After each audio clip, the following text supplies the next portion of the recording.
देखते हैं खबरों को विस्तार से। और आज सबसे पहले बात करेंगे कि आरएसएस के जो 100 वर्ष पूरे हो गए हैं स्थापना के, तो इस बार नागपुर की विजयादशमी भी विशेष है, क्योंकि इस बार की विजयादशमी आरएसएस के लिए विशेष है। और यह इसलिए विशेष है क्योंकि स्थापना के 100 वर्ष पूरे हो चुके हैं। साल 1925 में विजयादशमी के ही दिन नागपुर में आरएसएस की स्थापना हुई थी। तो आरएसएस प्रमुख मोहन भागवत ने विजयादशमी पर आयोजित विशेष कार्यक्रम में आज अपना बेहद विशेष संबोधन भी दिया है।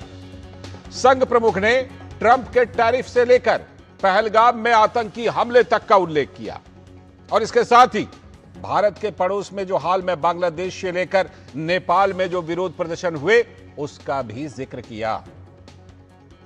संघ प्रमुख ने कहा कि पहलगाम हमले का भारत सरकार ने योजना बनाकर ऑपरेशन सिंदूर के जरिए दिया पुरजोर उत्तर।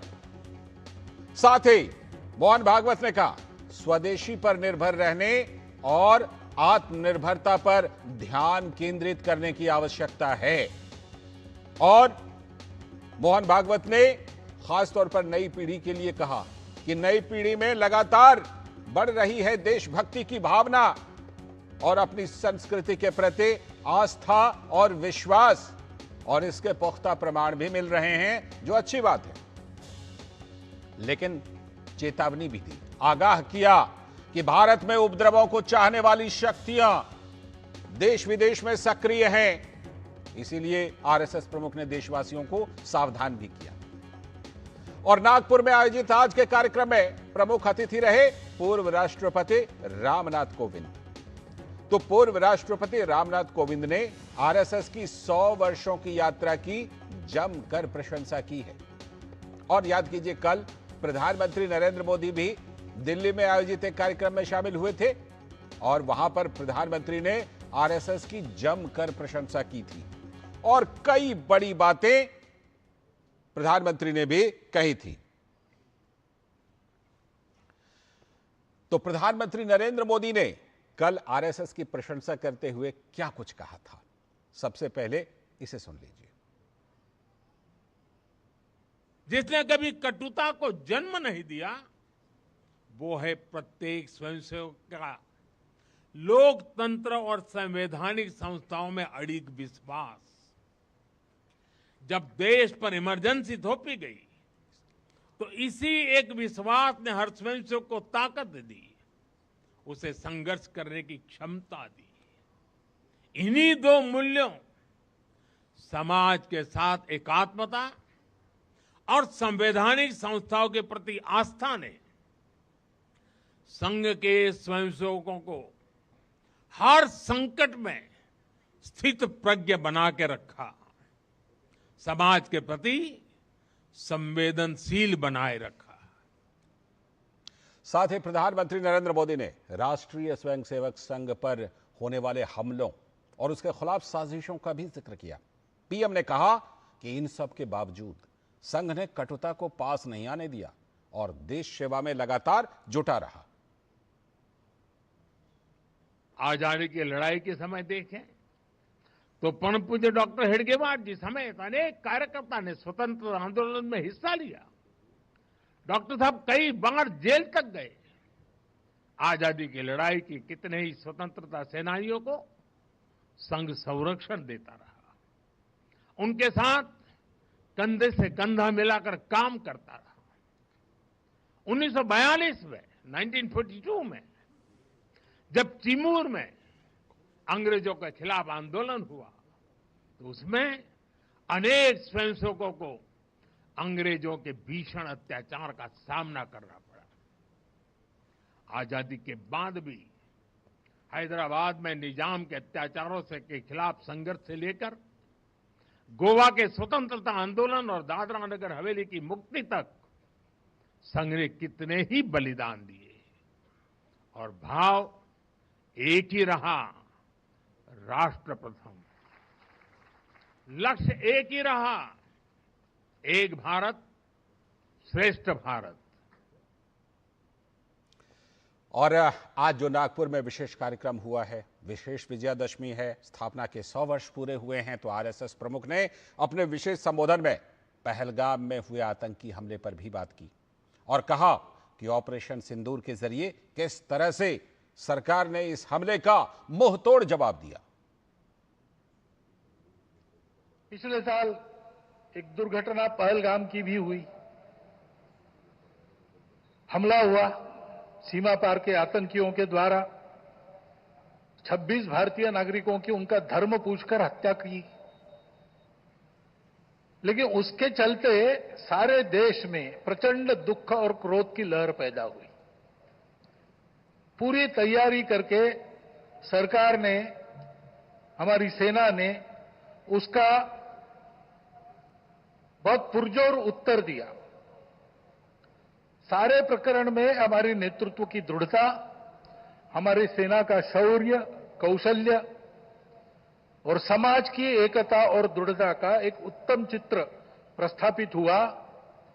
और यह भी वह घटना हमको सिखा गई कि यद्यपि हम सबके प्रति मित्रभाव रखते हैं और रखेंगे, फिर भी अपने सुरक्षा के विषय में हमको अधिकाधिक सजग रहना पड़ेगा, समर्थ बनना पड़ेगा।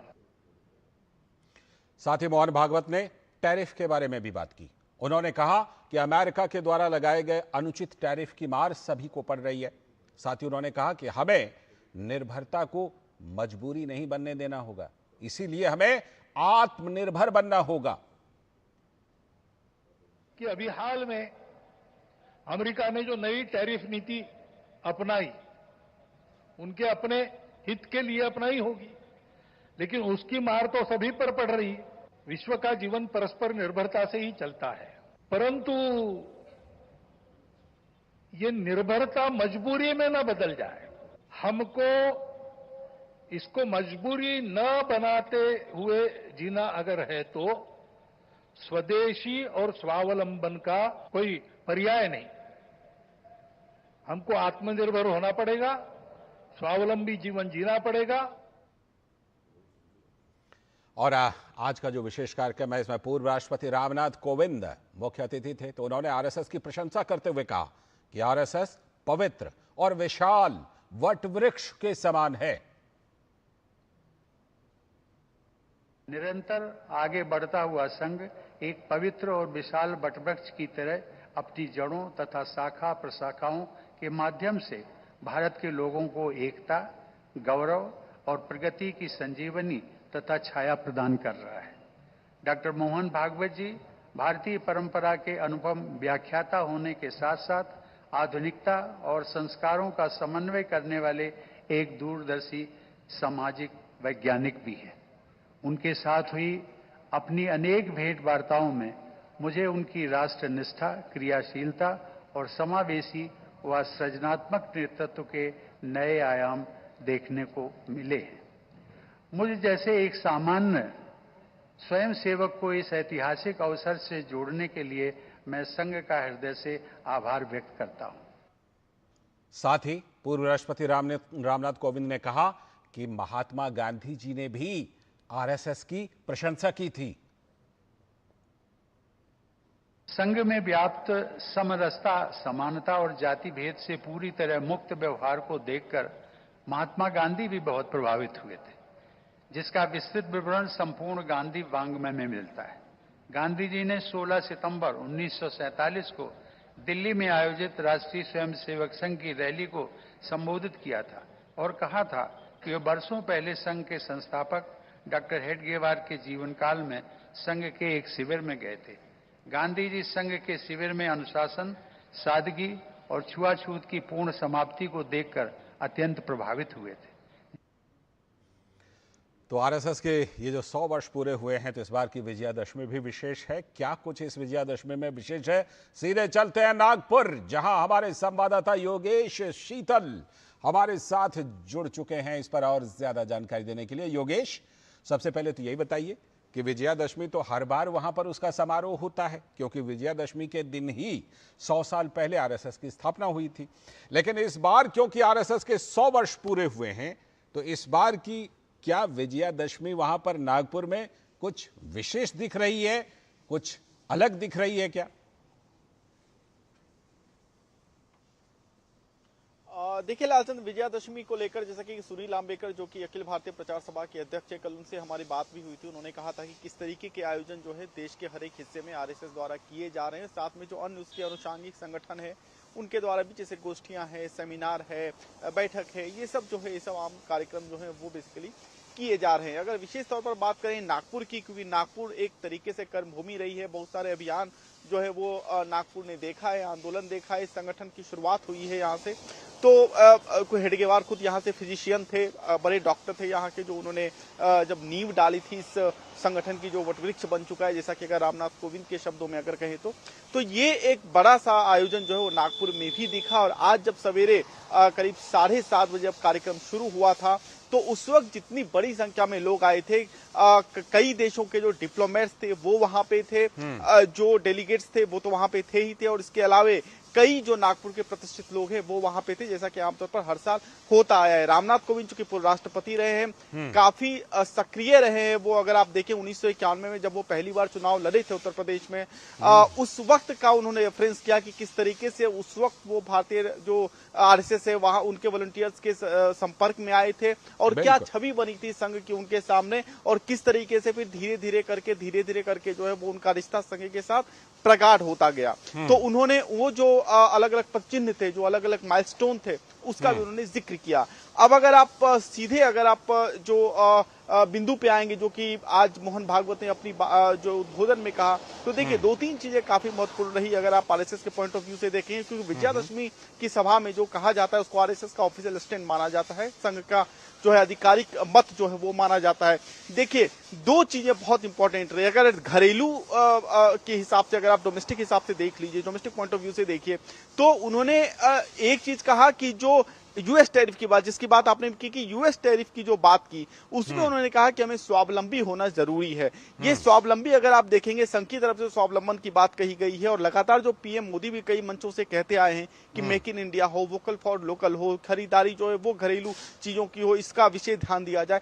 तो इसको लेकर एक तरीके का एक ही लाइन लेंथ आपको वो दिखेगा संघ में और भारतीय जनता पार्टी में, कि कोशिश ये की जा रही है कि देश को किस तरीके से महात्मा गांधी की जो विचारधारा थी, क्योंकि महात्मा गांधी की जयंती भी है, उनकी जो विचारधारा थी स्वदेशी को, उसको लेकर वापस देश को उसी तरीके से एकजुट किया जा सके। दूसरी बात, जहां तक देश की नेतृत्व की बात है, जैसा आपने कहा भी कि पहलगाम अटैक को लेकर संघ प्रमुख ने सीधी अपनी राय रखी कि जो देश का नेतृत्व है, साथ में जो सेना की कौशलता है, जो पराक्रम है, उसकी एक बानगी दिखी, साथ में जो कूटनीतिक सफलता है, यानी कि विश्व में जिस तरीके से भारत को साथ मिला, भारत के साथ लोग खड़े दिखे, अलग अलग देश के लोग, वो भी कहीं ना कहीं ये दर्शाया कि किस तरीके से भारत अपनी जो स्थिति है उसको पूरे विश्व में मजबूत कर रहा है। इन सब चीजों के अलावा अगर आप देखें तो कई और सप्लीमेंट्री इश्यूज थे जिसको कि उन्होंने टच किया, मसलन चाहे वो इन्वायरमेंट का इश्यू हो, चाहे वो हिंदू समाज की बात हो, एक वृहद समाज की बात हो। संघ प्रमुख अपना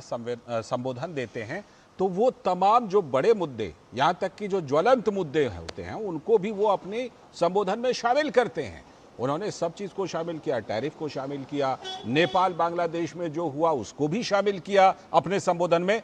लेकिन योगेश, उन्होंने देशवासियों को चेताया भी कि भारत में उपद्रव करने की का जो षड्यंत्र है, वो देश और विदेश में ऐसे लोग बैठे हुए हैं जो भारत में उपद्रव का षड्यंत्र कर रहे हैं। तो यह जो संदेश संघ प्रमुख ने दिया है, यह संदेश बहुत ही महत्वपूर्ण और लोगों को एक तरह से चेतावनी और आगाह करने वाला कि ऐसे षड्यंत्र करने वालों से मुकाबला करना पड़ेगा।